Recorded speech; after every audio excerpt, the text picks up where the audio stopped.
اعوذ باللہ من الشیطان الرجیم بسم اللہ الرحمن الرحیم ألم يأتهم نبأ الذين من قبلهم قوم نوح وعاد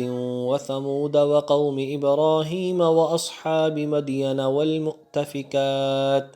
أتتهم رسلهم بالبينات فما كان الله ليظلمهم ولكن كانوا أنفسهم يظلمون صدق الله العظيم۔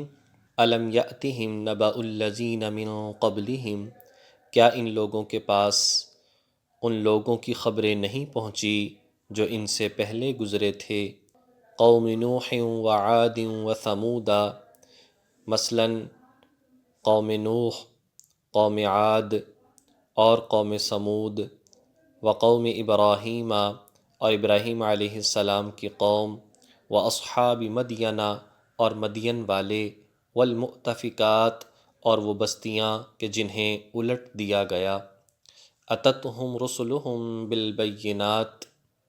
ان کے پاس ان کے رسول واضح دلائل لے کر آئے تھے،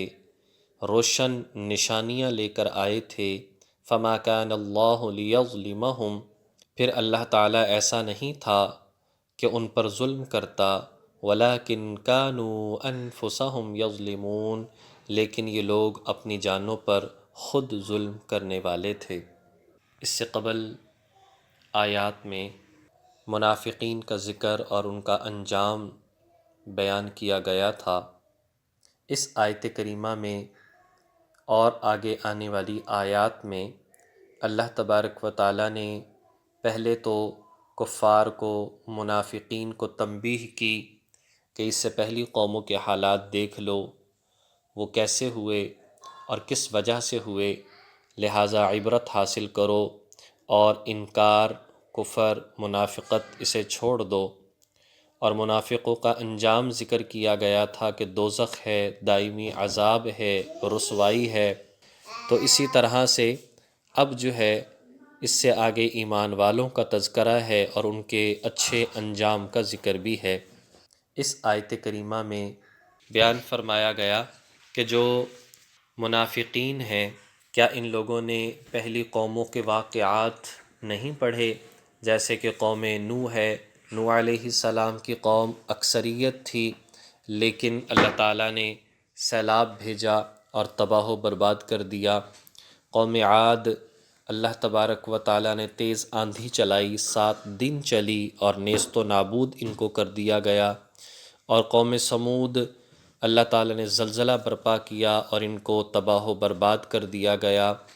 اور ابراہیم علیہ السلام کی قوم کہ اس وقت میں نمرود، اس نے ایک بہت اونچی عمارت کی منزلہ بنوائی، اس کے بہت سارے کمرے بنوائے، یہ سارے کے سارے نافرمان لوگ ان کمروں میں بے حیائی بدکاری کے اندر ملوث تھے، مشغول تھے، تو اللہ تبارک و تعالیٰ نے اس عمارت کو گرا دیا۔ اسی طرح سے قوم مدین جو تھی، مدین والے جن کی طرف اللہ تعالیٰ نے شعیب علیہ السلام کو بھیجا تھا، ان پر بادل آیا، یہ سمجھے بارش برسنے والی ہے، گرمی دور ہو جائے گی، اور وہاں سے انگارے اور شعلے برسے اور تباہ و برباد کر دیا گیا۔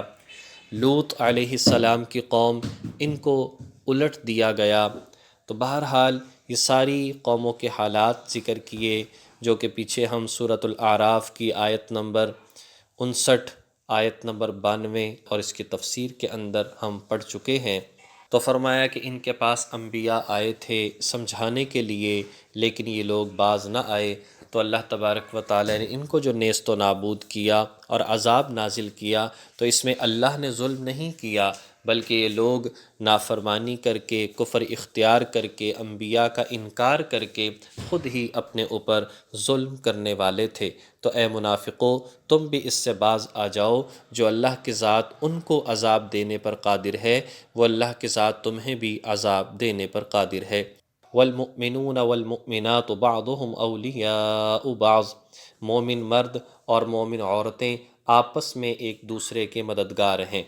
یأمرون بالمعروف، وہ نیکی کا حکم کرتے ہیں، وینہون عن المنکر، اور وہ برائی سے روکتے ہیں، وَيُقِيمُونَ الصَّلَاةَ اور نماز قائم کرتے ہیں، وَيُؤْتُونَ الزَّكَاةَ اور زکوٰۃ ادا کرتے ہیں، وَيُطِيعُونَ اللَّهَ وَرَسُولَهُ اور اللہ اور اس کے رسول کی اطاعت کرتے ہیں، أُولَئِكَ سَيَرْحَمُهُمُ اللَّهُ یہی لوگ ہیں کہ جن کو اللہ تعالیٰ اپنی رحمت سے ضرور نوازے گا۔ ان اللہ عزیز حکیم، بے شک اللہ تعالیٰ اس کی حکمت بھی غالب ہے اور اس کا اقتدار بھی کامل ہے۔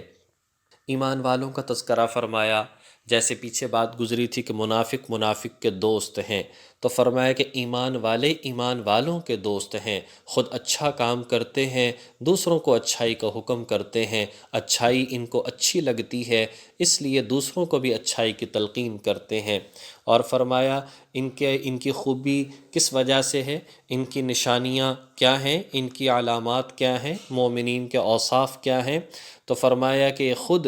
اچھے کام کرتے ہیں، دوسروں کو بھلائی کا حکم کرتے ہیں، برائیوں سے رکتے ہیں، دوسروں کو برائیوں سے روکتے ہیں، اور اس سے بڑھ کر نماز قائم کرتے ہیں۔ اور نماز کی تو اپنی خوبی یہ ہے کہ وہ بے حیائی اور برے کاموں سے روکنے والی ہے، اور ایمان والے زکوٰۃ ادا کرتے ہیں، اللہ اس کے رسول کی اطاعت کرتے ہیں۔ تو ضرور انسان اگر بھلائی کرے، برے کاموں سے رکے، نماز پڑھے، صدقات و خیرات کرے، تو یقینی طور پر اللہ تعالیٰ کی رحمت کا مستحق ٹھہرتا ہے۔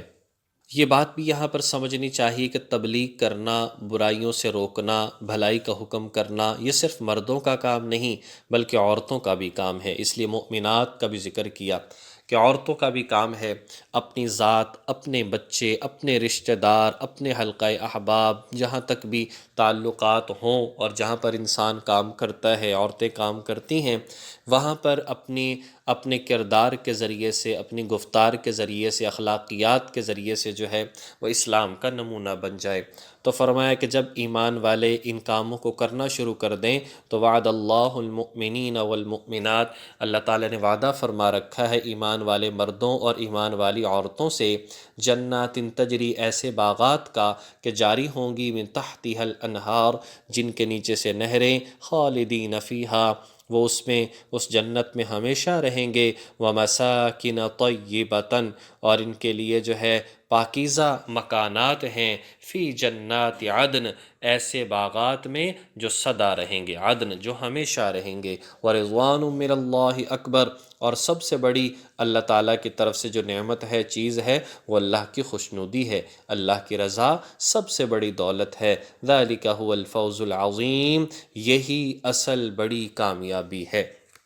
انجام ذکر کر دیا تو بھائی بات اس میں یہ سمجھ میں آئی کہ اصل کامیابی اللہ کی رضامندگی کو حاصل کرنا ہے۔ ہر عبادت میں اخلاص نیت ضروری ہے، اللہ کی رضامندگی ضروری ہے۔ ہم چھوٹے سے عمل سے لے کر اور بڑے سے بڑے عمل تک اللہ کی رضامندگی اگر اس میں ہو، ہر چھوٹا عمل بھی بڑا بن جاتا ہے۔ بلکہ ایک حدیث میں آتا ہے کہ لوگ اعمال کرتے ہیں، فرشتے ان اعمال کو اوپر لے کر آتے ہیں، وہ فرشتے اس عمل کو لے کر جاتے ہیں، وہ عمل بہت بڑا بظاہر لگتا ہے، اللہ تعالیٰ کہتے ہیں کہ اے میرے فرشتوں یہ عمل اس کا بالکل رد ہے۔ فرشتے کہتے ہیں یا اللہ عمل تو بڑا بہت زیادہ ہے، اتنا خیرات ہے، اتنی عبادت ہے۔ فرشتے اللہ تعالیٰ فرماتے ہیں میرے فرشتوں تم نے اس کے عمل کو دیکھا تو بڑا جانا، میں نے اس کی نیت کو دیکھا، اس کی نیت اچھی نہیں ہے، اس میں ریاکاری اور دکھلاوا ہے، لہٰذا اس کا عمل ضائع اور بیکار ہے۔ دوسری طرف فرشتے عمل لے کر جاتے ہیں، عمل بہت چھوٹا سا ہوتا ہے،